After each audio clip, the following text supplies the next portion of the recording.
I'm very fond of pressing marma points because obviously I'm an Ayurvedic teacher, I'm a yoga teacher. So that is why. And मेरे को hair growth चाहिए तो I always look for marma points. मुझे face पे glow चाहिए, I always look for marma points. और to be honest आपको बताऊँ तो मैंने face पे मेरे जो acne problem मुझे इतनी ज़्यादा थी, I reduced it because of pressing and blood circulation बढ़ा के.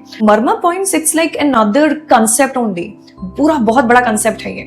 And that is why I wanted to go a little more deeper into it. So I ordered a book. And I've been reading it since a while. और पता है आपको sir के ऊपर बहुत सारे मर्मा पॉइंट्स होते हैं, जैसे हमारे फीट पे होते हैं वैसे ही हमारे सर के ऊपर भी बहुत सारे मर्मा पॉइंट्स होते हैं. और सबसे जो मेजर पॉइंट होता है उसका नाम होता है Seemanta marma point. And this is episode 4 of the summer wellness series everyone. और समर्स में हम बात करते हैं ना कूलिंग कि हाँ ठंडा हो शरीर क्योंकि ऑब्वियसली अब तो हीट भी इतनी ज़्यादा है. और also you need to understand कि जब शांत होता है ना दिमाग और शरीर अंदर से तो वो ठंडा होता है. जितना ज़्यादा हम गर्म रखते हैं इमोशंस के साथ, anger, frustration, stress and all, इन सब के साथ रहते हैं तो अंदर से शरीर गर्म होता है. तो कूलनेस भी चाहिए but at the same time calmness भी चाहिए during the summer time. So actually you feel that ठंडापन अंदर से.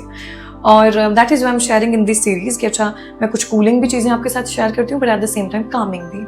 And this is one of the most calming practice, which is pressing the marma point of your head, which I'm going to do right now because I'm about to sleep. So we have 5 points, right? सबसे पहले you can also use your massager if you're using, or maybe then your palm or the fingers.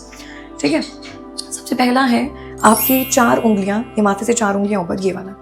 So this is the first one. So you massage, make sure. Massage कैसे करना होता है? अपने fingertips को से लगाया, ऐसा नहीं कि हाथ को घुमा रहे हैं. हाथ को एक जगह लगा दिया, and then बस अपने सर को circular rotation.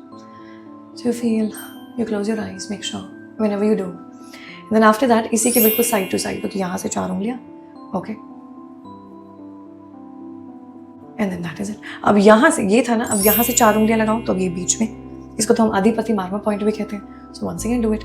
If you do it with the massager, so you do it like this. यहीं से 4 पॉइंट और फिर ये पीछे ये वाला point. If you're using such ऐसे, तो आप इसको यूज़ कर सकते हो. बहुत सारे मसाजर्स आती हैं. सो सबसे पहले शुरुआत करो अपने हाथों से करने की. जब आपको लगे ना कि हाँ अब मैं कंसिस्टेंटली कर रहा हूँ तो फिर इन्वेस्ट करना. Then you get the massager. Until then no massager for only those who are very consistent. And then after that once again ये साइड टू साइड 4 अपनी उंगलियों से मेजर कर लेना. एंड देन इसके साथ और कुछ मर्मा पॉइंट्स के ऊपर मैं पढ़ती रहूंगी और आपके साथ शेयर करती रहूंगी. Until then, make sure that you stay happy, you stay joyful. Always remember that there are more things to feel grateful about. There are many more things to feel happy about. So if you ever feel ना कि मैं sadness में trap हो गई हूँ, you try to look out for positivity. It's always there. It's always there. So Hari Om, have the most beautiful sleep. Bye bye. Good day. Hari Om.